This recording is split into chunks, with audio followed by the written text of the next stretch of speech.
Well, good afternoon and welcome to the Idahoan Show. I've got another hand-loading experiment to present to you today. Specifically, I want to come up with a 45 ACP load using these 38 caliber 124 grain cast lead bullets.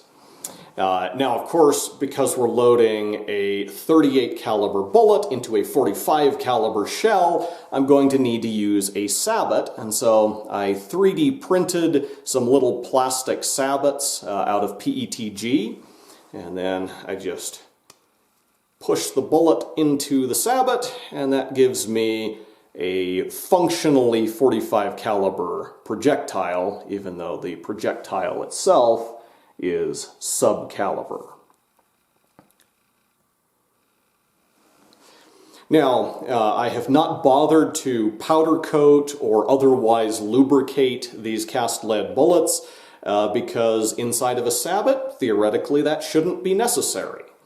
And of course, there's no published loading data that I'm aware of for a load like this. So I just kind of have to take an educated guess as far as what a good starting load would be. I'm thinking about 7 grains of 700X ought to be safe enough to start with without being overly anemic. But I guess we'll find out.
Okay, so I did have a couple of failures to feed, which in principle could be a couple of different things. You know, it could be that the load is too light and it's just not cycling the slide forcefully enough to feed the next round into the chamber, or it could be that the bullet shape is not conducive to smooth feeding.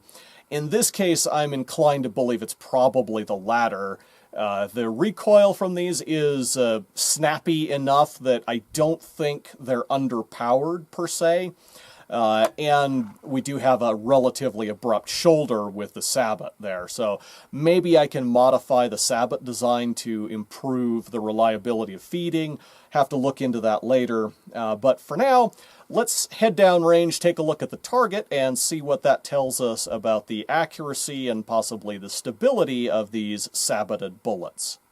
All right, so I shot about a 6-inch group, which for me, shooting a pistol offhand at 25 yards, I'd say that's perfectly respectable accuracy. And in fact, of the 10 shots that I fired, 7 of them are in about a 3-inch group, which for me shooting a pistol offhand at 25 yards would be phenomenal accuracy.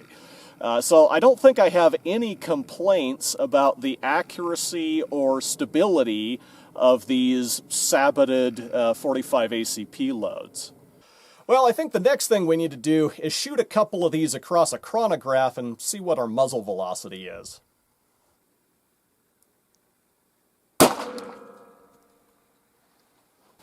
1426.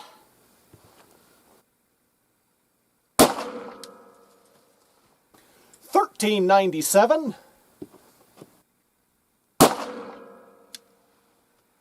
1415. Well, it looks like we're averaging a velocity a little over 1,400 feet per second. So we're basically matching the ballistics of a 357 Magnum, or in this case, perhaps the more appropriate comparison would be a 357 SIG, which has pretty similar ballistics to the 357 Magnum. So overall, I'd say this was a very successful experiment. Granted, I may have to fine-tune the design of the sabots a little bit to get them to feed more reliably, but these loads did actually stabilize. The sabots functioned correctly as far as we can tell, and the loads actually delivered excellent accuracy. Plus, the ability to mimic the ballistics of a 357 Magnum in a 45 automatic load allows us to expand the capabilities of the 45 auto and make it an even more versatile round. So this was definitely more successful than a lot of my experiments. In any case, until next time, thank you for watching the Idahoan Show.